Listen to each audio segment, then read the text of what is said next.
Welcome and thank you for tuning in to episode 72 on the Healthy Runner podcast. We are live within the Healthy Runner Facebook group. We are talking all things run pacing, and I have a good friend of mine that's going to educate us today. We're talking about what pace should you run. So that may be the age-old question that you've wondered before is what pace should I run? So it's one of the biggest mistakes that runners make is either going out too fast or too slow. And that's the biggest problem that we see. So knowing your ideal pace is really what helps make you run better and will make you more effective in your runs at meeting your end goal, whether it is to run longer or whether it's to run faster. So we are talking all things run pacing with our very own Coach Lou from our Healthy Hi. Runner coaching team. Hello. Welcome, Lou. Thanks for coming on. Hi. Nice to see everyone. All right. So in this episode, guys, Lou is going to be talking about run pacing and answer some common questions like these. What is a good running pace? How can I measure how hard I am running? What is the Rpe scale? How can I find my perfect pace? Is there a calculator to determine running pace?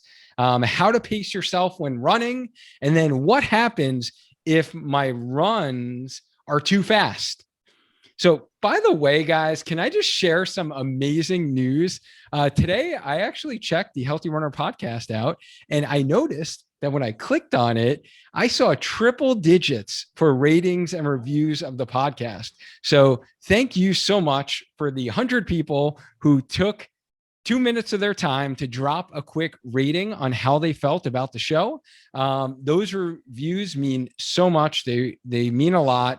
It just really helps more runners learn how to become a lifelong injury-free runner like you're learning. And I appreciate you guys for taking the time out of your day to just drop that rating and review. That being said, we have grown tremendously over these last couple of months where I'm super excited. Like we've had 4,000 downloads consistently over the winter months. And then we had 5,000 in March. And then the month of April, we nearly got to 9,000 downloads. So that is huge. And so there's at least, honestly, like I appreciate the 100 people who actually took the time out of their day to do that. There's at least like 1,000 of you out there who've been listening to the show, multiple episodes. Probably you've learned a nugget or two. You've learned some things that you haven't known before. So let us know what you're thinking about the show. We give all this information free out on the podcast as well as within our Healthy Runner Facebook community. So without asking for Patreon donations like many other running podcasts. So myself and our team have been working super hard these past couple of months at pumping out episodes, getting really good people on to interview, to provide you content that will help you in your running. And these next 3 months, guys, you're going to start seeing a bunch of events being created within our Healthy Runner Facebook group because I've been busy scheduling folks. And I'm super excited about this latest guest. I just need to drop the name right now. But Mario Fralioli, who is a running coach, writer, and publisher of the widely popular Morning Shakeout email newsletter, is going to be coming right here live within our Healthy Runner Facebook community on Friday, March 21st at 3 p.m. Eastern Standard Time. So I am super excited to have Mario on our show. So we're going to be getting guests like Mario. We're going to be getting guests that are regular runners like you and me. And we're going to be sharing some good content. So if you're enjoying the content, and want to show your support, please write a brief rating and review on Apple Podcast. It only takes a minute and it will help new listeners discover the show. So if you guys want the step-by-step instructions on how easy it is, because you're like, I've really never done that before, I don't know how to do it, I actually made a blog for you that literally lays out step by step what you need to do. So those of you who are here in our Healthy Runner Facebook group, by the way, welcome. Thank you for joining. I hope you moms had an amazing Mother's Day yesterday. And if you want the step-by-step review, just type in review into the comment box. I will send you that link. It's really laid out nice and easy for you. So thank you in advance, guys, for your consideration. So for those of you who are here on the live, you guys are coming on strong for Coach Lou. Just let me know you're here. Type in live into the comment box. If you're watching the replay, just type in replay. We'll give you a little shout out. And now this is actually Coach Lou's second time on the podcast. He was one of our guests in episode 54. And we talked about half marathon training in that episode. And we actually met the whole Healthy Runner coaching team during that episode. So Coach Lou was there. This is his first solo episode. And I'm super excited to share all of Coach Lou's knowledge with you all on the podcast. Within our Healthy Runner Facebook group. So Coach Lou, you know how this is done. You've attended many of our live episodes. We're going to start with the dynamic warm-up. For those new runners within our community, let them know, where are you from and what do you do? Okay, hi everyone. I'm Coach Lou. I was born in China and I came to the United States for my PhD in chemistry. And now I moved to Connecticut for work. And I started running at the end of 2016. So started my first half marathon in 2017 and first marathon the same year. And I experienced a lot of beginners mistakes, run too fast in the beginning, but then I keep learning and improve a lot along the way, and qualify for Boston eventually. I wasn't even thinking of that when I started running. So yeah, and I'm a certified personal trainer and a run coach by Jack Daniels V. system. And I'm currently one of the moderator in this Healthy Runner group. Excellent. And you share a ton of great content, and I appreciate all your hard work for producing the content that you share every Thursday. Thursdays is Coach Lou's day to share some great running tips within our Healthy Runner Facebook group. So if you're listening to the podcast and you didn't know, each day of the week, we have like specific content for you that is dropped within our community. So this is like extra bonus content, images, videos, discussions that we really don't have on the podcast, and that is best housed within a Facebook community. And that's what we have with the Healthy Runner Facebook group. So check that out. Join our community if you're listening on the podcast and you haven't joined the community yet. Yeah, Lou and I actually touch base. Like, we actually didn't celebrate, Lou, but this is probably, we just hit like a year anniversary, I believe, right? We should have had a little celebration because you and I met right when COVID first hit. I remember seeing your name on Facebook, and we had some mutual friends. And that's when I started the first iteration, the emergency strength program that I created when my gym closed. And it was the first time in 20 something years that I wasn't able to go to a gym and I had to work out in my living room. So I created the initially that was called the Spark Fitness program, and really became later known as the Healthy Runner Strength program. And I remember you had jumped into one of those months that we were strength training in our homes, and I got to know Lou well. I got to see how high Lou can jump. Last week's episode talked about plyometric training for runners. Trust me, Lou's got some ups where he should have been like a volleyball or a basketball player. Lou can jump really, really high. So it doesn't surprise me that Lou can run really, really fast. But I've gotten to know Lou very well over the last year, right? Like, we ran throughout the summer. We were still running socially distant, and we actually trained for our only in-person events that we had in 2020. which was through the Hartford Marathon Foundation. They did a little 2.62 race that was around Rentschler Field. So that was really fun. Lou and I went together and we ran that. And then we did the in-person 5K in Wallingford in October, first week in October. So that was fun. And then I really loved Lou's sense of, like, for someone who is, Lou is a fast runner, right? Let's be honest. He's not like the majority of us, right, in this community, but he is very, very humble and he is willing to help others. And I just love his attitude. I love how he always brings everyone up on, on our group runs. And he's just been such a joy to have. And then in the winter, he jumped on board with our Healthy Runner coaching team. So he's been in our coaching, our team-based program, and a huge contributor within there. So I thank Lou for all your contributions. And I'm really excited to honestly share you on the podcast today. But let me just catch up here and see who we got here on the live. Adam's here on the live. Coach Whitney's here on the live. Coach Kat's here. Jean's here on the live. Kathy's here from Australia on the live. Our girl Nivian's here on the live. What's going on, Nivian? Nina, how are you? Christina, good for you to join. Nice to see your name. Doug, what's going on, Doug? Hopefully I'll see you at a local road race soon, Doug. Doug's one of these guys I always see at the Connecticut road races.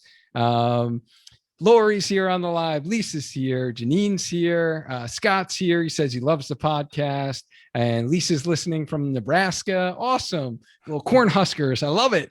And Lisa says she loves the podcast. She's learned so much. Very encouraging. Great. Thank you so much for listening, Lisa. April's here on the live. Roger's here. Terry's here. Crystal's here. She loves Coach Lou. April's here on the live as well. And yeah, Roger, I will shoot you that review link. Indeed. Christina, thank you so much for joining. I'm glad you caught this. This is going to be especially important. There's some folks in here who are in our Team Healthy Runner half marathon training program. This is great timing. We're on week 3. We just started week 3 today. So talking about pacing is going to be super important for the rest of our training. So you guys who are in here, yeah, Crystal was in the strength program as well. And she remembers those days of the bucket of bricks that I used because I couldn't get my hands on a dumbbell or a kettlebell. So I was innovative and used my bucket, my Home Depot bucket I had that I used for landscaping, filled it with some bricks. That was my resistance. That was what I did my dumbbell curls, my shoulder press with, and my maul axe. So that added some weight. So yeah, we had fun. We had fun in my living room. Kathleen's here on the live. Jonette, thank you so much for joining. Awesome. Guys, you are coming on super strong for Coach Lou. All right. I don't want to waste any more time here, Lou. Let's get into this. Now, by the way, guys, everyone who's here on the live, like, drop your questions for Lou. And we will actually do our best to get to all of them as long as I can see them on my computer. Sometimes it's a little funky where I lose the question as we're going, but I will do my best to actually get to all the questions. And the other thing that I need to refer you guys to, because as we're getting all of these episodes now, right, we're 72 episodes into the podcast. There's a lot of topics that interrelate, and I try to bring that all together for you by kind of referring you to previous episodes to get a little more deeper dive. So the main episode that I will refer you to today, and we'll probably mention it a couple of times, is episode 25 on the podcast, which was where I talked about how fast you should run and the 3 types of runs. We went deep dive into what is easy conversational pace run, what is threshold or tempo pace run, and then what are intervals and the pros and cons and what are the physiologic benefits for your body. Why do we do them? And then when you should add them into the program. So Coach Lou will probably reference those runs today. He'll briefly touch upon them, but to get a deeper dive, check out episode 25. For those of you on Facebook, just put in types of runs into the comment box. If you haven't seen that before, I will shoot you the link to that episode within Facebook. But Lou, let's get into this. I'm excited. So first question I have for you is, what is a good running pace? A good running pace differs for everyone, right? If you just get started, if you from a couch potato to from your first 5K, you're probably not gonna run the same speed as Kipchoge or the competitive marathoners or sprinters, right? But for someone who's run many years consistently, no injury, that and have done a lot of speed work, then their pace will be much faster. So a good pace is a pace good for you.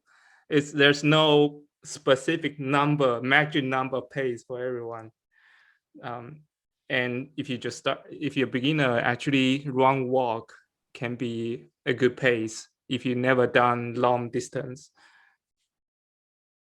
Excellent. So it's really going to depend upon where your level of running fitness is, right? And what type of runner you are, right? Whether you are a marathoner versus a 5K runner, right? Or you are let's say a track athlete, right? There's not many adult track athletes out there. There are some competitions out there. I know I saw some people post that the other day. There was a track competition for adults. So I know they're out there, but it really depends upon what is your running fitness and what type of runner are you.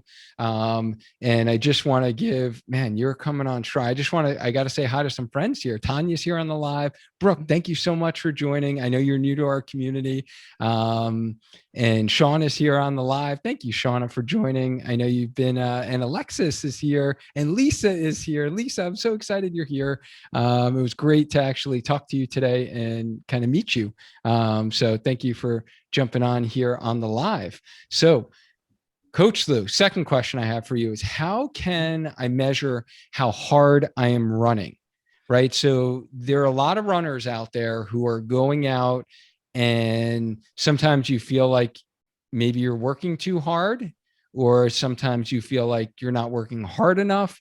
What's a good way to measure or gauge how hard we're running? There are several criteria. The easiest one without any measurement is by breathing, right? So if we say the talk test, if you apparently if you're panting very bad, then you can probably not speak a whole sentence.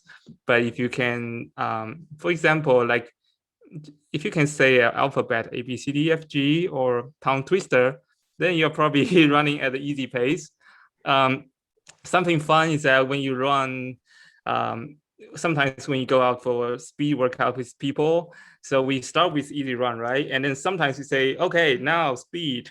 Then suddenly the talks are silent because we are just breathing so hard that we cannot talk. So that's why we have this talk test. So that if you can carry long sentence conversation, that's easy run. And if you cannot say anything, then that's hard run. The other thing to note is that the conversation pace can be misleading because runners, some of us, we are pretty crazy that we can carry the conversation even when we are running pretty hard. So so then there are other criteria, right? So one thing we always talk about is the heart rate. There are many ways to measure heart rate.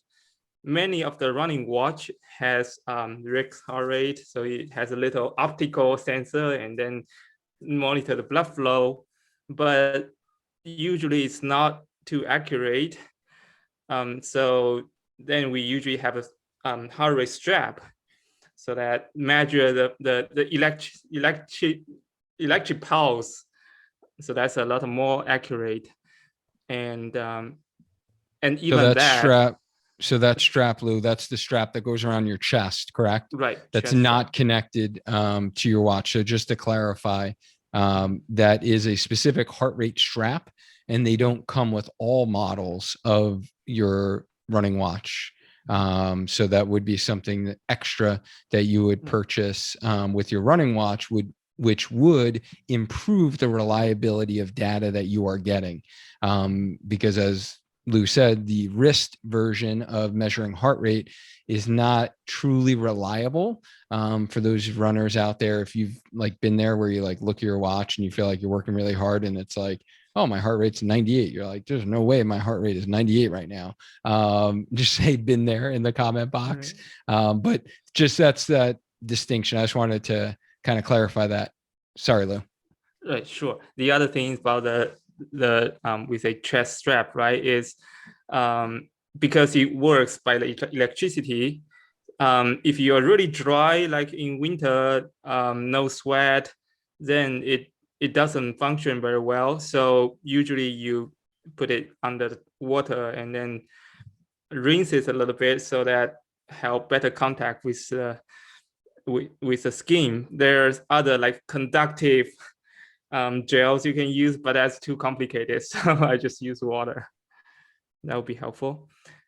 And there are other things like we use say RPE. We'll elaborate on that later. The rate of perceived exertion. So RPE level is essentially how you feel about it. And yeah, All and right. that's So we got that's heart rate, a lot. we got RPE. How about breathing? How do I know? How can I use breathing as a gauge on how hard I'm running? If you can say a complete long sentence, then that's easy run. Or if you can sing, then you are doing really easy. All right. So that makes sense. So if you're able to sing or hold a conversation with someone, right, you're talking multiple sentences, obviously your breathing is in check, right? So you're not getting too short of breath. And this is definitely my limitation with running. I'm trying to work on this and improve my breathing, so I can be able to have that conversation during those slower pace runs. So you talked about breathing. And then how about, like, I've heard about running zones. What is, for those that might have heard that term before, what does that mean? What are these running zones that people refer to, like zone 2 or zone 4? What do those mean? So the running zones, there are different criteria. So Garmin, if our Garmin user, it has 6 zones, but there are other things. Many criteria has 5 zones, but either way, it's about like the heart rate zone. So regardless, you have 5 or 6. Apparently, 5 or 6 are the hardest one, and 1 or 2 are the easy ones. And or if one can be recovery, like even slower than your regular easy run. And then 3 or 4 and 5 are intermediate workouts. Okay, so there's a direct correlation between heart rate zones and or zones of running and heart rate, right? So the lower your heart rate when you're just starting maybe to run, you're either walking or you're running really slow, your heart rate will be lower, your heart rate response, and that would correlate with like zone 1 is what you're saying.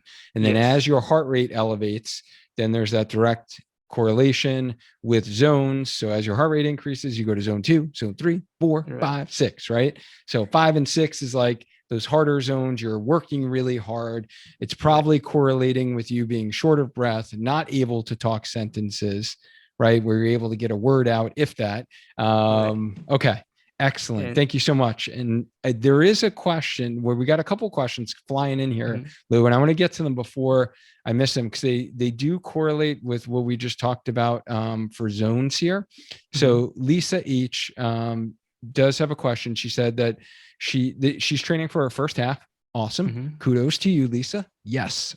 So during pacing for the half, would it be okay to go out at, say, a zone 2 heart rate and hold back until mile 6 or mile 9? She really is looking for a little guidance. It sounds like you're looking for a little almost like race strategy question there for someone's first half marathon. Lou, what do you recommend that Lisa should try to run in which zone? And then when should she kind of release the reins and try to push a little bit further? Oh, that's a great question, because we just did a half marathon. This one, Delaware. Yes.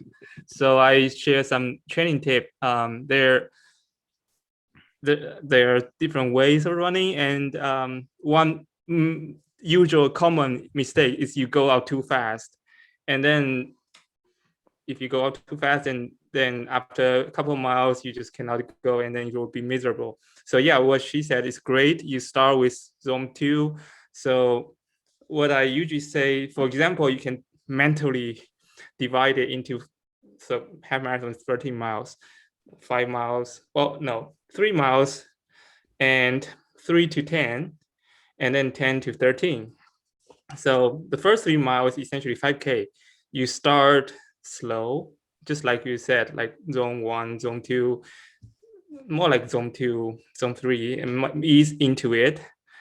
And then 3 to 10, that's you sort of cruising, and that's where your training goes, right? You train for this. So 3 to 10 is showing you can keep your target pace, hold that pace. And I want to do it to 10 because mentally, once you hit 10, it's double digit, right? So then you only have something there, and then actually the last 3.1 is a 5K. At that point, you just think, oh, 5K left.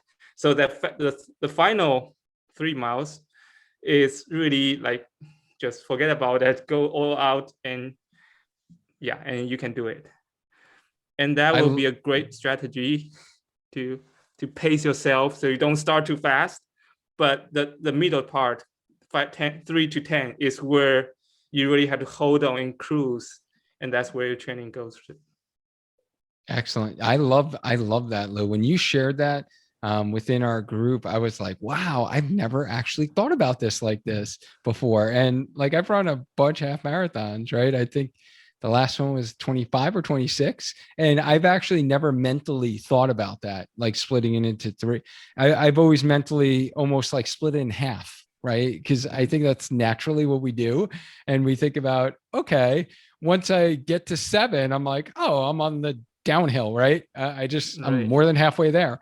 But I love that concept, honestly, because those first couple of miles, most people go out way too fast, and I'm guilty as charged.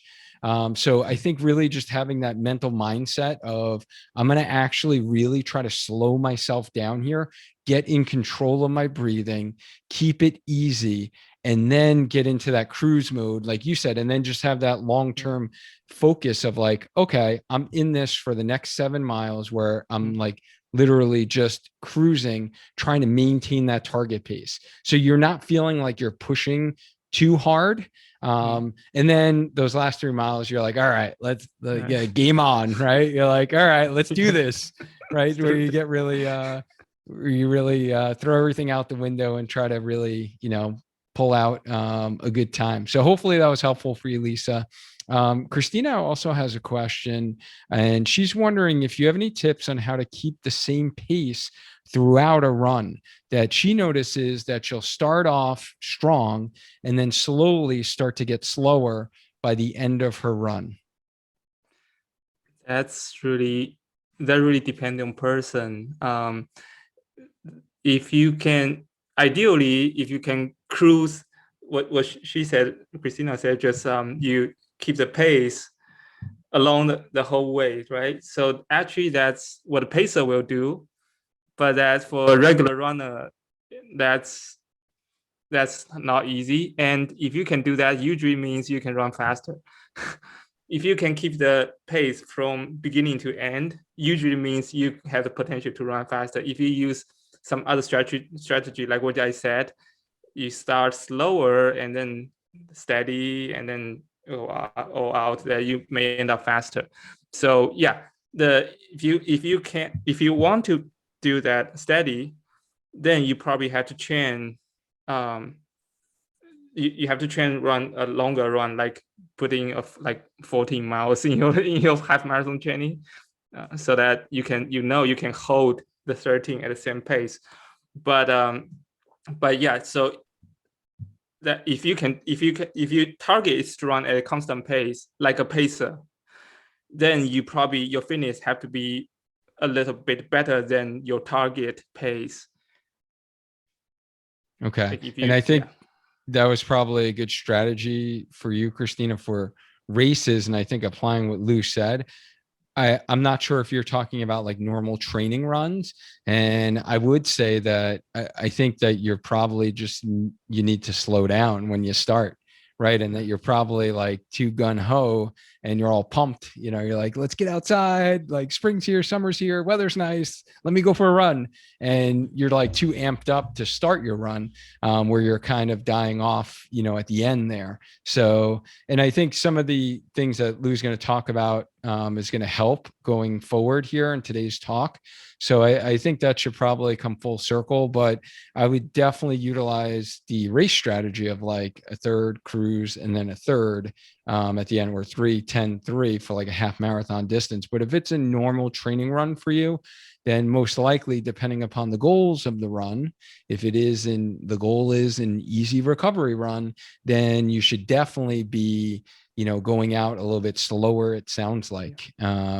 So April's here from Arkansas. Thank you so much for joining, and kudos to you for running your first marathon in February. So great. Good job to you. So we do have Crystal here has got a comment. So let's see what our girl Crystal says. So Crystal says, so then on the long run, conversational pace the whole time, or would you say keep building your speed every 3 miles? This is usually what I do, but not a full out push. Like still able to talk most of the time with a little bit of struggle toward the end. And yeah, so she says, does that make sense? So what Crystal is saying, basically during her long runs, she's really trying every like 3 miles to push a little bit harder, not like too fast, but try to build up as she's going, basically like negative splits, it sounds like, right? So she's kind of doing some negative splits toward the end. What are your thoughts about that, Coach Lou? That's a great strategy. It's so Crystal is using this way to make a long run, a training run. That's good. You mix something in, so long run is less boring. And that also means you have to start a little more conservative in the beginning, right? So you have the power to push afterwards. But yeah, I see that it's a good way that you start slow and then pick up as you warm up, pick up, and then pick up further. It's like a mini race strategy. That's great. Yeah, no, I love that, Crystal. Thanks for adding that. And our friend Michelle, what's going on, Michelle from Ohio? She says that that's a great tip, Lou, to break down the half, that she's always having difficulty in the beginning of getting aggravated with people being slower than she wants to run. And this can help her embrace those first few miles rather than getting aggravated. So thanks for a different view. Yes, Michelle. Yes, because I used to get aggravated all the time myself. So yeah, it's a different perspective, right, to look at this. Yes. So Crystal, to answer your question, yes, it is okay. That's actually, you're doing something really good in that you are kind of holding back a little bit in the beginning.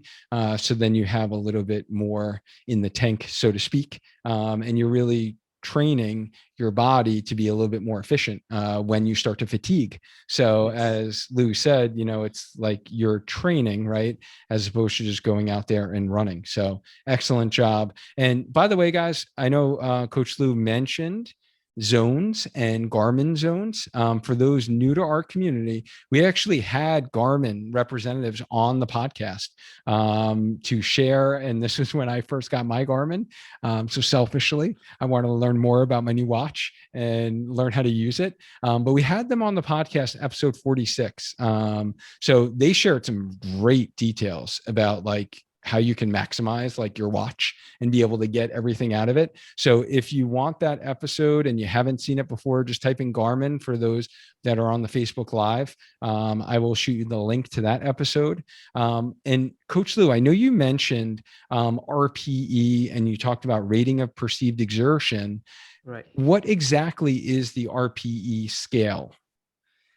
So the RPE scale is scale number from 0 to 10, well, more 1 to 10, and then we say 1 is the easiest, 10 is all out. To make it more vivid, I'll say 1 is you are on a narrow street, someone's in front of you, like checking the phone. So you are trying to run, you cannot pass him, so that you are running one. And 10, sometimes like you have a layover, the airport terminal, and you have like 15 minutes from, well, 15 is too short, like 20 minutes from one terminal to the other, and then you just have to run really fast because they close the gate before that too. So, or like what we say, if you have a wild dog chasing you, you're probably gonna PR. That's gonna be 10. But just like the zone, and the RP is loosely related to the zone, right? Because that zone is 1 to 4, 5, or 1 to 6. But RP is 1 to 10, and the good thing for RP is rate of perceived exertion. So it's like how you feel, and I love it because it takes everything into account. Like if you get a good sleep, if that's windy, if that's super hot, if there's a hill. So all these will change the actual pace, the actual number of pace, but the rate of exertion, it takes everything into account. So you can use that for hill repeats.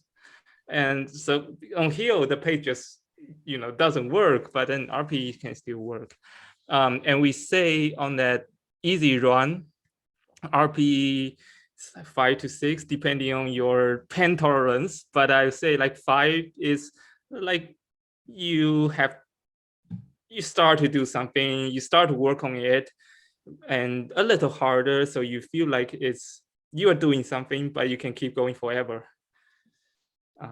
Yeah, and 5, 9 to 10, you just cannot stay for too long. A couple of up to 2 minutes, 1 or 2 minutes, you're all done. Nice. And yeah, that has been actually studied, guys, in the literature and research, and correlates pretty darn good to heart rate. So for those beginner runners out there, we usually recommend, honestly, using the RPE scale and not being, too tied to your watch and the number that it's showing. And then the other, variable that need to mention is, we talked about, the reliability sometimes is not the best in terms of what you're getting for accurate numbers on your watch, especially if you do not have the heart rate strap around your chest. So, I've actually done like research studies with looking at heart rate with different like aerobic tests. And we found even with straps, sometimes they're not like 100% reliable either. So there's limitations there. The RPE scale does really work well, honestly. And then I love the fact too, that it takes into, those different variables that Lou talked about, especially here in, the Northeast area of the country. We're starting to get towards summer. So hopefully it's been cold the last couple of days, but hopefully summer will be here before we know it. And we'll be going to be running in like 90-degree temperatures and humidity and high dew points.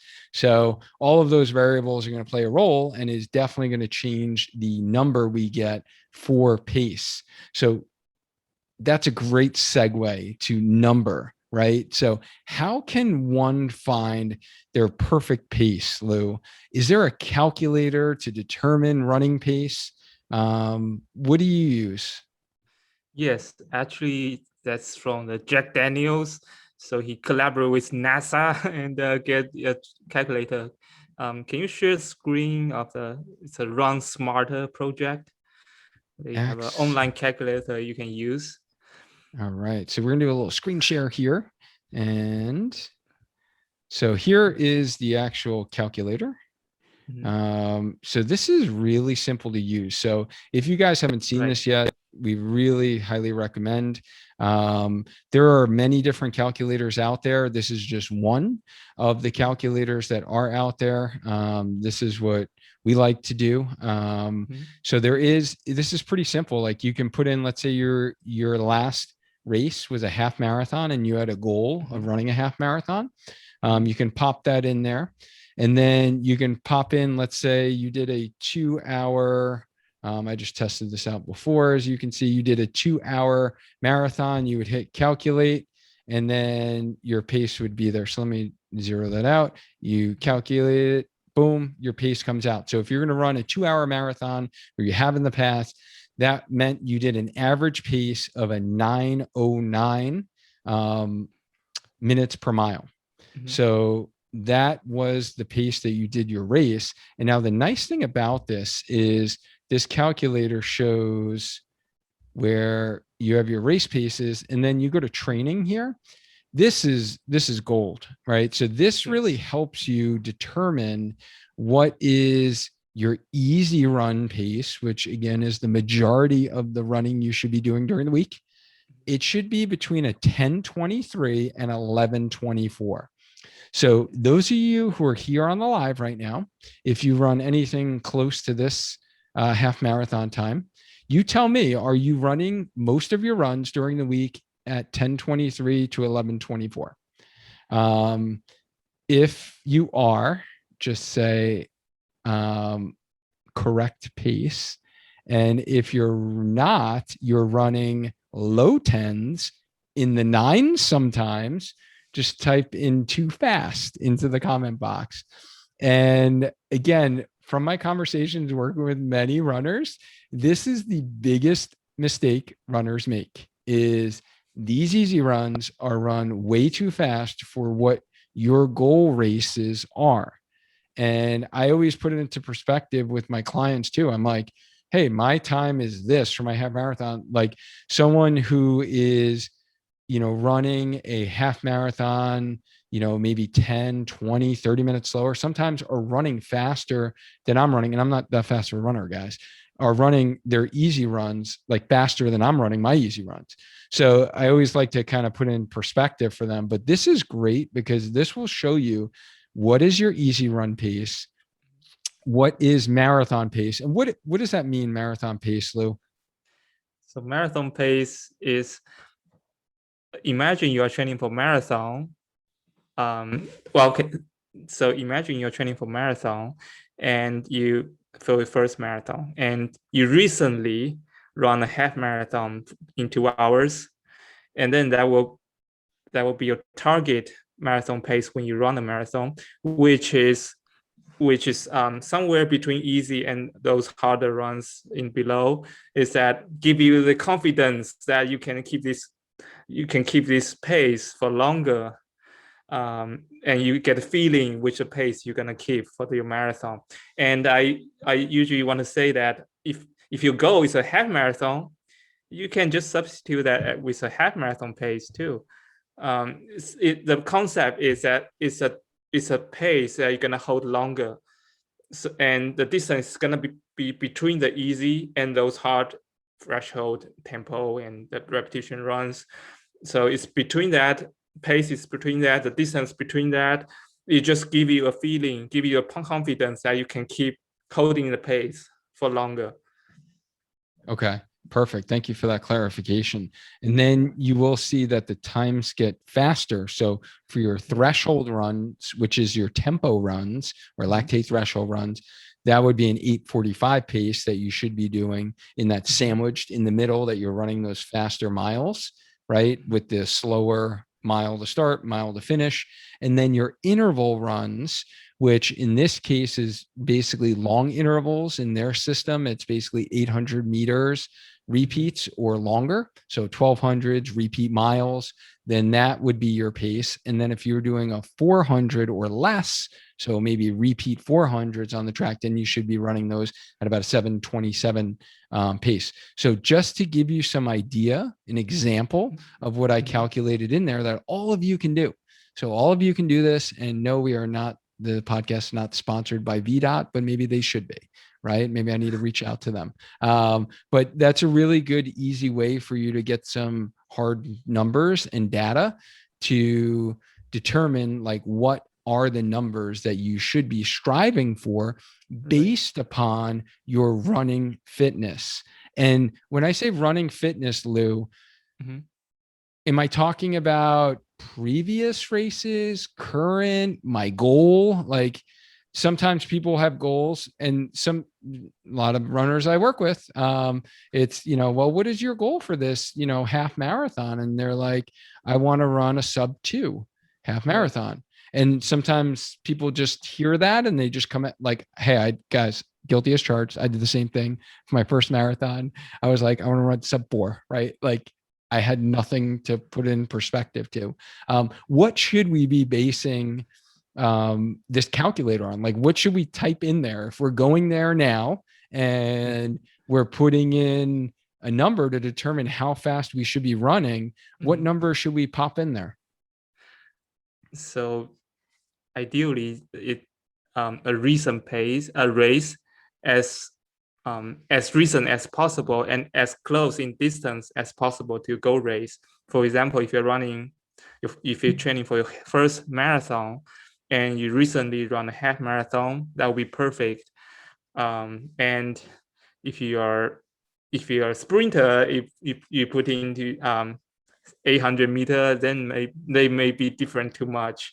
And the other thing is that the recent race, it has to be recent, right? Because if you run a PR last year or 10 years ago, and then you take a break or something or recover from injury, hopefully not, but yeah, so your fitness have dropped, and then you cannot just take your PR and then put that in your training, because that's going to be faster than your current fitness, and then you go do all the training and you get injured. So a recent race, if no recent race, you can do a time trial. For example, it's easy to do a 5K, 10K, like if you're training for a half marathon. And if you are training for 5K, you can do 800 or 1 mile, something time trial to get this, get a recent, your current fitness essentially. In addition, you try to use a distance close to your target race, because long run and long race and short race are different. And so the calculator give you the ideal race pace. If you are trained, if you're like track athletes, right? You always run 1 mile up to 5K. That doesn't mean that, so you still see the marathon pace, but that doesn't mean that you can go without training and run a marathon at that pace. That's the ideal pace if you train properly. That 5K, like if you are training for a marathon properly and recently run a 5K, that pace will translate to the marathon fitness. So the take-home message is that to use something as close in distance as possible to your target race. Okay, that makes sense. So if you're running a half marathon, you want to use a previous half marathon time or a 10K time at least, and try not to do the 5K. Same thing if you're running your marathon, use your half time, not your 5K time. It will be more accurate in the pace that comes out in that calculator. And then great point about specificity of training, Lou. Yeah, if you're a specialist that's very speedy and you're a great 5K runner, doesn't mean you're going to be a great marathon runner, right? And vice versa. So some of us are just built, depends upon muscle fiber type, training, aerobic capacity, right? There's so many variables physiologically we have in our body that will determine if we are a better shorter distance runner or a better longer distance runner. So thank you for bringing up those points. And I just want to catch up on comments here. Donna, I will definitely get you the Garmin episode as well as Janine. Lisa says, thank you very much for answering your question, Lou. Sounds like a great strategy. And Janine also loves your half marathon strategy that you shared. She is wondering if you can share your pacing strategy for a full marathon. Do you have a pacing strategy for the full? So a simple way is to just divide evenly by 3, but I don't really like it because the psychology part doesn't work. Like, so you can still like, so a full marathon is 26.2, and everyone said it's 20 miles of warm up plus a 10K. And you feel it. So yeah, you can similarly, you can have the first 6 miles as you ease into your marathon pace, or even 3 miles, first 3 to 6 miles, depending on that. Also depend person, like how fast you get into that, how cold it is, right? And if that's warm, you probably get into your pace faster. So anyway, it's first 3 or 6, let's say 6 miles, you get into your pace. You start with like your target pace minus like 30 or 1 minute, one minute slower than the target pace, and then like each mile increase by 10 seconds and you get into that. And then from 6 to 20, that's the same thing, cruising. Don't work too hard and get those gels in, get the hydration in. We have that in other episodes, so not elaborate on that. But 6 to 20 is you cruise in to show your training, right? That's what your training is for, to keep at a hard pace that you train for. And then the last 6 miles is really to show your will and your endurance, that because your proper training, you are able to do the last 10K essentially. That's gonna be hard, but you can do it. All right. I love that. That sounds like a great strategy. I don't run many full marathons, but to me, that sounds like that would work out great. And Whitney says that she's been there too fast. Alexis is running her correct pace. Go Alexis. Yes. Coach Kat's running her correct pace. Tanya says thank you. And Coach Kat's wondering, what if the pace calculated seems too difficult or you can't seem to do it? So for example, tempo and interval, should you adjust or try to make those numbers? That's a great point. It also come back to our when we talk about RPE, right? Like the number, there are other factors. Sleep is one of them. If you don't sleep very well, if you don't get hydration very well, if that's windy, if that's hilly, that you cannot hit the pace. But that doesn't mean that you are not working hard. If you use the RPE level instead, that then you feel like it's let's say you're running tempo.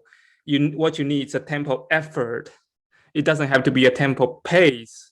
It's an easy measurement, but it doesn't take into account of everything. So you can keep the same effort.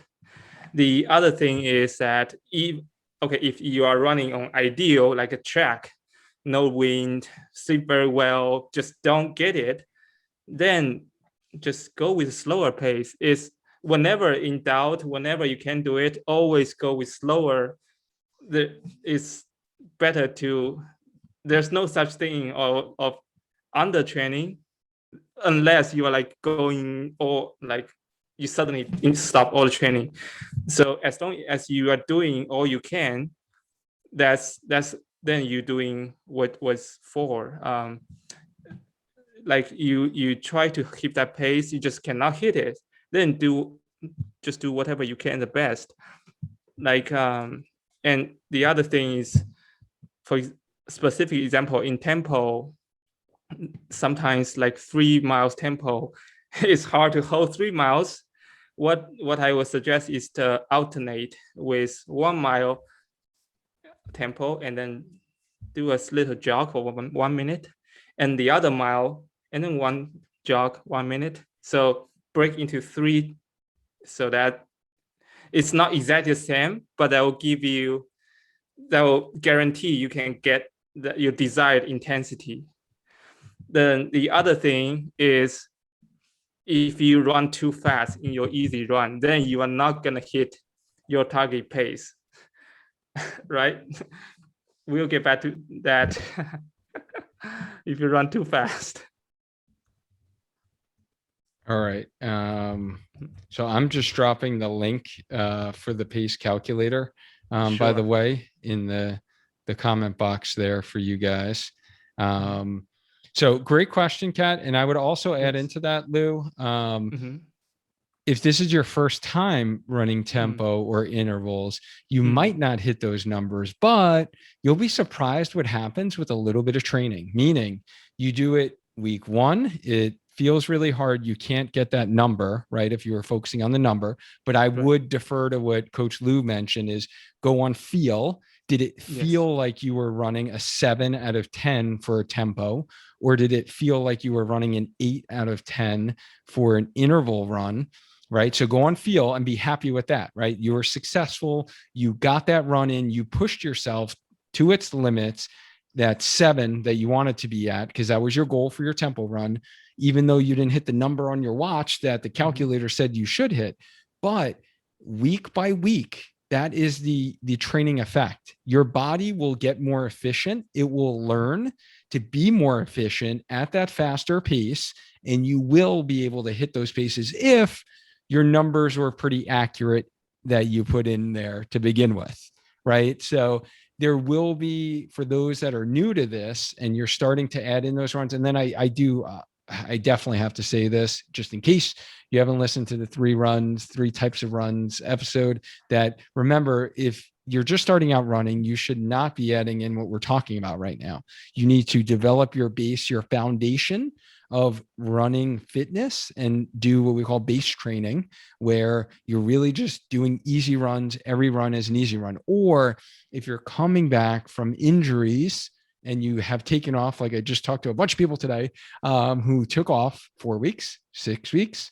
Another person took off 8 weeks because of IT band pain, because of plantar fasciitis, because of hamstring tendon pain or runner's knee. Then you should not be going back to these tempo runs that we're talking about. So I need to stress that right now, that this is only for the folks that have been running consistently for a bunch of months. They use the number of 500 miles roughly under your belt. I would say it depends upon your level of experience. How many half marathons have you run before? Did you just take that layoff off and normally you're an all year runner? So there's a lot of variables that go into that, but I do want to state that, and it will improve. Your fitness will improve the more that you do it. So those things will get better. So great question though, Coach Cat. Yes. Thank you for asking that and mentioning that. So Lou, I want to share, I know we're running on time here. I don't want this to be too long of an episode, Sure. even though you're sharing some really gold here, but I want you to share some actionable tips for those that are listening right now during the run, if you're on the podcast. And how can you pace yourself when running? What are some tips that you have?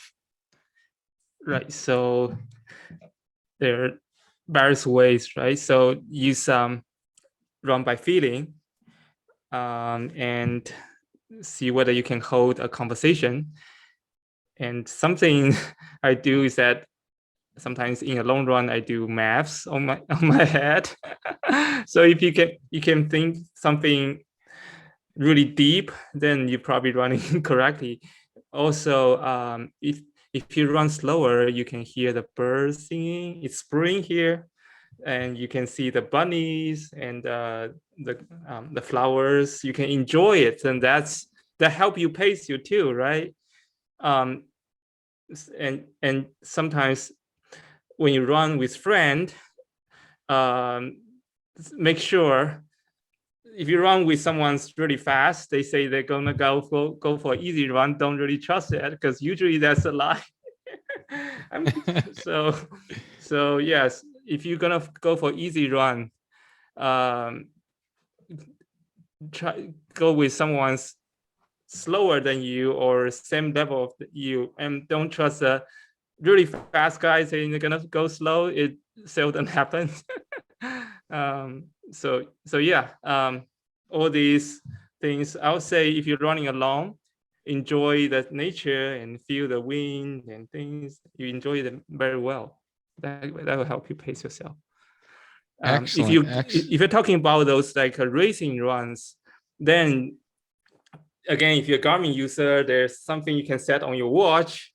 So there's a race, the pace pace range. When you run too slow, it will beep. When you run too fast, it will beep. But again, now because that depends on so much variables, I don't usually use a pace, but I use RPE instead. All right. And so I like that. So you really talked about kind of getting into your surroundings, your environment, right? Yes. And seeing what's around you. And really, this relates back to Christina's original question is she was saying she kind of burns out, right? She always goes out too fast and then kind of burns out toward the end. So these tips of, getting into your surroundings, Christina, I think would be helpful. I would say just, tune into your breathing, check in self, and are you getting short of breath? Use that talk test that Lou talked about earlier. Even when I'm out there on my runs, like this morning, perfect example, easy conversational pace run for me. I started talking to myself just to like check in and be like, hey, can I actually talk a sentence? Because my pace on my watch was showing I was going a little faster than I should be going. So I wanted to kind of do a little check-in and be like, well, is this really my easy pace, right? Or why am I going a little faster today? So usually I have a tendency to do that when I have a day off for some reason. So after my kind of recovery rest day, that first day back, I'm usually running a little faster than I should be. But really just getting in tune to your body too. And when in doubt, if you do feel like you are always going out too hard and you're burning out and you're not finishing like how you'd want to finish, don't be afraid to do run walk. There's nothing wrong with that. Many runners do that. So don't be afraid to use the run walk method to help kind of keep your pace in check. And so your body doesn't get to that exertion level that's too high for what you should be doing based upon the goals of that run. And so making sure you have specific goals of runs is important. So last question, Lou, before we get to our final stretch is what happens if I run my runs too fast? What is, because we kind of mentioned that a couple of times today, is that's the most common mistake. And someone might be saying to themselves, well, what does it matter? What happens if I go too fast? Doesn't that mean I exercise better and burn more calories and maybe get faster as a runner, maybe lose more weight, right? Like depending upon what our goals of running are. What do you say to that, Lou? So the body takes some time to get used to the stress. And we want to put the stress in such a level that it maximizes the outcome without getting to the zone of injury. So it's the way it benefits your body is like very steady in the beginning and then grows slowly as you increase the intensity, right?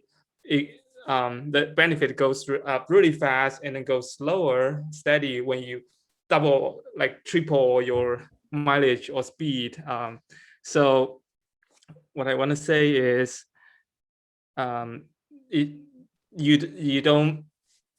we have a plan, right? Follow the plan. So whatever your coach or plan tells you, usually coach is better because plans, you can find it everywhere. So do what the target is. And if you run too fast, you're gonna risk for injury. And another thing is that if you're, even for advanced runners, a common mistake is they run too fast on easy run, so you don't recover fast enough. And then when they go to their quality section, they cannot hit the pace because they are not recovered sufficiently. So that's if it says easy, it has to be easy. The other thing is that even if you're not running those speed workouts, you increase your mileage. That's the stress on your body. Or if for whoever's in this strength, who's in this healthy runner strength program, that's another stress too. So with all this stress on the body, if you run, a plan says you're gonna run at this pace, easy run, that means you keep that, you get stronger. But then if you go too fast, that that's overstress you don't get recover fast enough and you get injury. Yeah. So Yeah. really recovery, right? And really what Lou's Yes. talking about, guys, is really our fifth tip, right? For healthy running, or how to run smart and run strong and be able to run fast, is train smart with proper progression. And Yes. what Lou's talking about is that all of these different types of runs, different forms of exercise, if you're adding in strength training, if you're adding in mileage, distance, and you're trying to work on speed, are like three variables of stresses to your body. And, that is a negative thing if you do run too fast, because then that's when you're going to open yourself to one of these common running related injuries and these deep dives that we've talked about before on the podcast, whether it's hamstring tendon pain, runner's knee, IT band, plantar fasciitis, Achilles pain, right? So all the common culprits that we've talked about and some of you have unfortunately have gotten, right? So that's really the biggest consequence in why you need to most likely slow down. Check out the calculator. Hopefully that was helpful for us sharing that.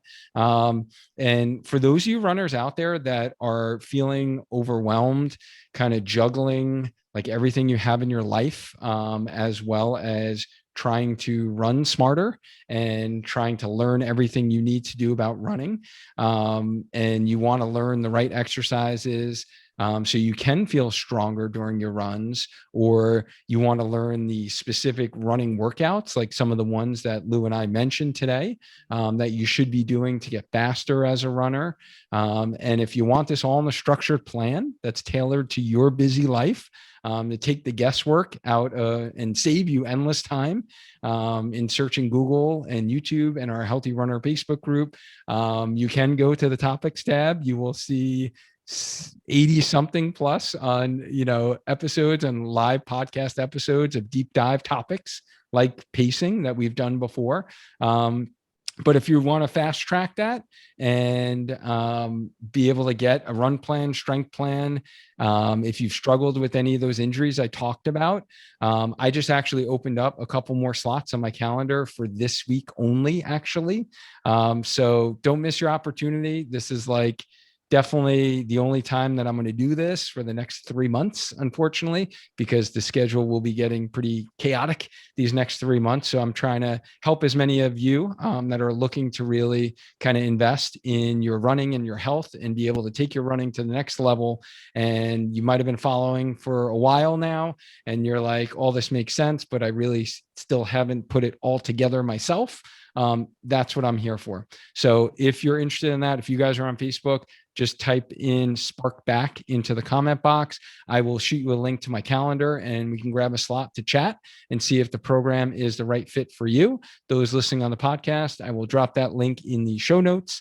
And yeah, let's get on a call and see if it's a good fit for how I'm helping runners get stronger, faster, and be able to collapse time for you that's taken me 18 years as a running physical therapist and a run coach, to kind of streamline that process for you.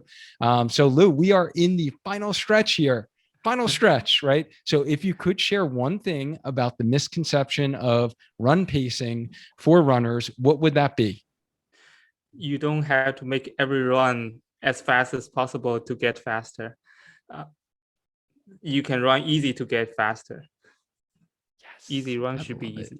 Yeah. I love it. You can run easy to get faster. I know it seems counterproductive, but it is Yes. so true. Your easy runs should be run easy and slow. You need to slow down in order to actually get faster. So when you do the harder stuff, you have more rest, recovery, and you can actually run those runs a little bit faster.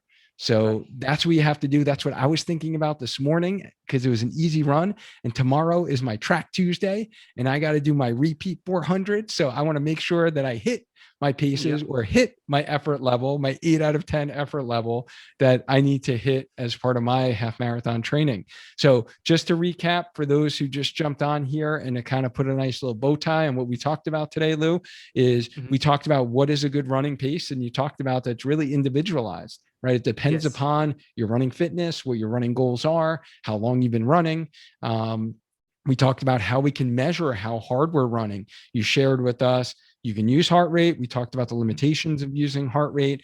We talked about the RPE scale and what that is. We also talked about those Garmin zones. And then we really got into how can you find out the number or the perfect pace that you should be running or may be running.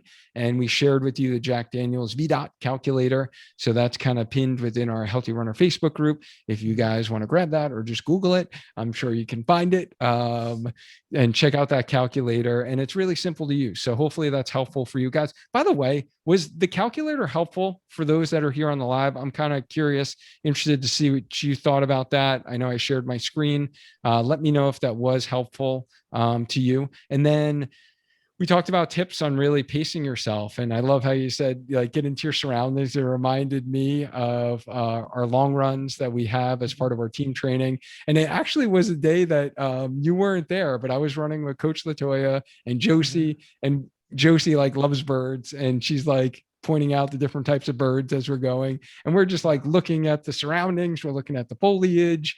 So we were really taking in our surroundings during that long run. And then you talked about really what happens if we run too fast, right? And that we're not recovering. We're not getting the recovery. So if you guys think about sleep, by the way, we're going to have a sleep episode coming this summer. I got a sleep expert that's going to be coming on the show. So I'm super pumped about that, by the way.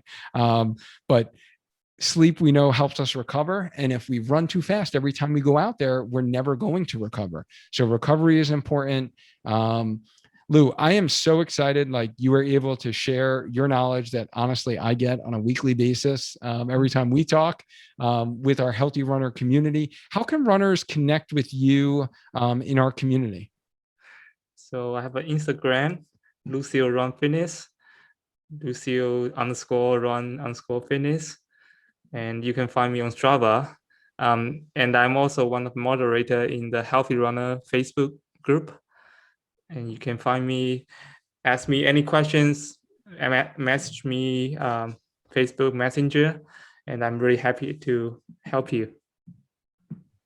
Awesome. So yeah, I just dropped your Instagram link within our Healthy Runner Facebook group as well, if you guys want to get that. And yeah, you will see Lou frequently within our Healthy Runner Facebook community, either answering your questions. He is very responsive. So if there's something that I haven't gotten to yet and haven't seen it, Lou is usually responding, or Coach Whitney or Coach Latoya or Coach Kat, someone's responding to your question. So that is another benefit to being in our Healthy Runner Facebook group, is when you ask questions, we actually respond as a coaching team. And then everyone else in the community, obviously you'll get their input as well. So guys, if you found this talk helpful, by the way, just hit that like, hit the love button within Facebook, just so this can honestly help more runners, right? As they open up Facebook, they'll see this on their feed, and we'd be able to maybe share a little golden nugget or two about run pacing and how they should be pacing themselves during their run. And plus, like, Coach Lou is amazing. So let's just throw him some hearts because he's Coach Lou, right? Give him a little shout out. So yeah, thanks, Lou. This was so informative. I appreciate you taking the time to educate our Healthy Runner community. I know you do it on a weekly basis within our Facebook group, but I'm just so happy to share all of this knowledge on the podcast finally. Sure. So happy to help everyone. And hopefully we can always run faster and longer, right? Lifelong runner, and enjoy it. Absolutely. Got to enjoy it. Yeah. So thank you guys who jumped on here on the Facebook Live, or if you listened on the podcast, or you caught the replay on our Spark Your Training YouTube channel. Remember, every week we go live within the Healthy Runner Facebook group.